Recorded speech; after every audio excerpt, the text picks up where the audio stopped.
주호TV 시청자 여러분, 우리는 지금까지 구원에 대해서 여러 차례에 걸쳐서 말씀을 드렸습니다. 구원받은 그리스도인은 어떻게 살아야 하나, 오늘 이 주제로 이 구원관에 대해서 마지막으로 말씀을 드립니다. 우리는 모두 하나님의 은혜와 그리스도의 구속으로 말미암아 구원을 받았습니다. 우리는 온갖 죄와 저주에서 그리고 사망에서 해방을 받고 하나님의 자녀가 되었습니다. 그런데 이러한 권세와 축복은 어떠한 경우에도 빼앗기지 않으며 변경될 수 없다라고 하는 그런 확신도 우리가 갖게 되었습니다. 그렇다고 하면 우리는 구원받은 이후에 어떤 삶을 살아야 할 것입니까? 구원은 받았고 어떤 경우에도 그 구원이 변경되거나 취소되지 않는다고 했으니 내 마음대로, 내 생각대로, 내 하고 싶은 대로 하면서 살아야 하는가?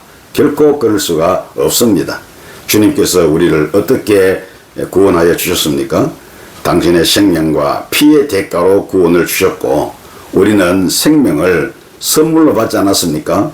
죄와 사망에서 건진받고 구원을 받은 우리는 새로운 신분으로 변화가 되었습니다. 우리는 그리스도인이 되었고 성도가 되었고 하나님의 자녀가 되었고 새로운 피조물이 되었습니다. 구원받기 이전에 우리의 신분이 죄인이고 그리고 진노의 자식이고 어둠의 자식이고 죄의 종이었는데, 이제는 완전히 하나님의 자녀, 성도, 그리고 하나님의 종, 일꾼, 새로운 피조물로 우리가 거듭나 변화된 하나님의 사람이 되었습니다. 그러면 우리는 가슴 깊이 이 구원의 감격을 안고 한평생 주를 위해서 살아야 하지 않겠습니까? 새로운 신분에 맞는 새로운 삶을 살아야 마땅한 것입니다. 하나님의 자녀이면 자녀답게, 그리스도인이면 그리스도인답게, 성도이면 성도답게 살아야 하는 것입니다. 구원받은 그리스도인으로서 어떻게 살아야 할까? 크게 오늘은 두 가지 말씀드립니다. 첫째는 가치관의 변화가 있어야 되고, 그 변화된 모습으로 살아야 합니다. 그것은 곧 나는 죽고 내 안에 그리스도께서 사시는 삶인 것입니다. 갈라디아서 2장 20절에 보면 내가 그리스도와 함께 십자가에 못 박혔나니 그런즉 이제는 내가 사는 것이 아니요 오직 내 안에 그리스도께서 사시는 것이라, 그렇게 말씀했습니다. 구원받은 우리는 옛사람은 다 십자가에 못 박아 죽어버렸고, 이제 내가 육체 가운데 사는 것은 예수를 믿는 믿음으로 사는 것이고 내 안에 그리스도께서 사시는 그런 삶을 우리가 사는 것입니다.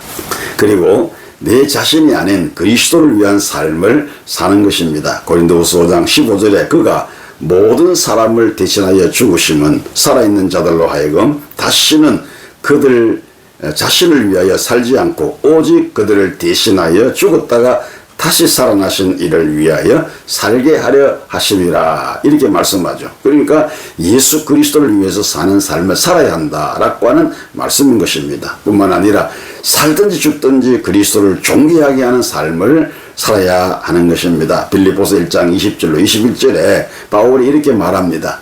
살든지 죽든지 내 몸에서 그리스도가 존귀하게 되게 하려 하나니 이는 내게 사는 것이 그리스도니 죽는 것도 유익함이라, 이렇게 말씀했어요. 그리스도로 말미암아 구원받은 하나님의 백성들은 사나 죽으나 죽으나 사나 주의 것이기 때문에 주를 위한 삶을 살아야 하고 우리의 삶을 통해서 그리스도가 존귀하게 되는 그런 삶을 살아야 하는 것입니다. 두 번째, 믿음의 삶의 변화가 있어야 합니다. 그러니까 이전의 삶과 이후의 삶이 달라져야 되고 변화가 있어야 된다, 그런 말씀이겠죠. 결코 우리 자신을 죄의 병기로 주어서는 안 되는 것입니다. 로마서 6장 13절에 또한 너희 지체를 불의의 무기로 주에게 내주지 말고 오직 너희 자신을 죽은 자 가운데서 다시 살아난 자 같이 하나님께 드리며 너희 지체를 의의 무기로 하나님께 드리라, 이렇게 말씀했습니다. 우리의 육신, 우리의 생각, 우리의 모든 지식, 지혜, 이 모든 것들을 죄를 짓는 데 사용하거나 불의한 삶을 위해서 내주지 말고 오직 주를 위해서, 하나님을 위해서 드리며 살아라, 이렇게 말씀합니다. 그리고 주일 성수와 공적 예배에 최선을 다해서 참여해야 되는 것입니다. 사도행전 2장 46절에 보면 날마다 마음을 같이하여 성전에 모이기를 힘쓰고 집에서 떡을 떼며 기쁨과 순전한 마음으로 음식을 먹고 그랬습니다. 날마다 마음을 같이 했다. 그리고 성전에 모이기를 힘썼다. 뭐 했습니까? 예배하고 하나님께 영광 돌리고 성도의 교제 이런 것들을 통해서 하나님께 영광을 돌리는 삶을 초대교회 성도들이 살았던 것입니다. 히브리서 10장 25절에도 모이기를 피하는 어떤 사람들의 습관과 같이 하지 말고 오직 권하여 그날이 가까울 볼수록 더 그리하자 그랬습니다. 모이기를 힘쓰라, 예배에 힘쓰라, 그렇게 권면하고 있는 말씀입니다. 그리고 하나님의 말씀을 늘 상고해야 합니다. 시편 1편 2절에 복 있는 사람은 오직 여호와의 율법을 즐거워하여 그의 율법을 주야로 묵상하는 자로다, 이렇게 말씀했고요.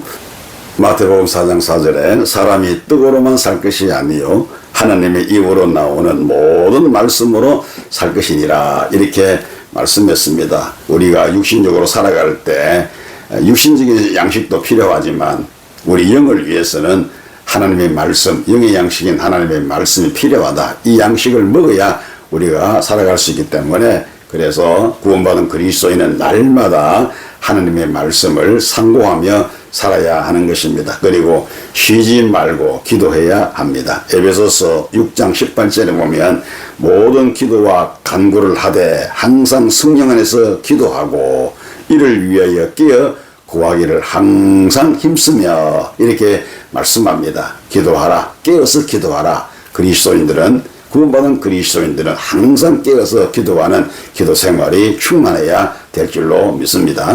그리고 전도해야 되겠죠. 마가복음 16장 15절에 보면 너희는 온 천하에 다니며 만민에게 복음을 전파하라, 이렇게 말씀하셨고, 디모데후서 4장 2절에 너는 말씀을 전파하라, 때를 얻든지 못 얻든지 항상 힘쓰라, 이렇게 권면하고 있습니다.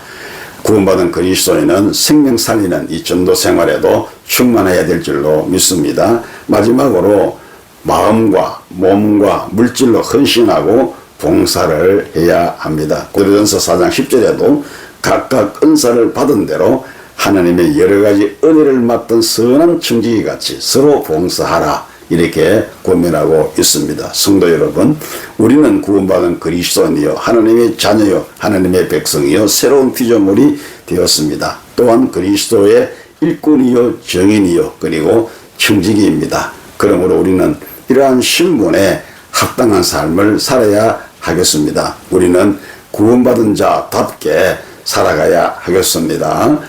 변화된 가치관, 하나님 나라의 가치관을 가지고 우리가 살아야 할 것이고, 그리고 믿음 생활에 변화된 모습으로 살아가야 할 것입니다. 은혜가 되시기를 주님의 이름으로 축복합니다.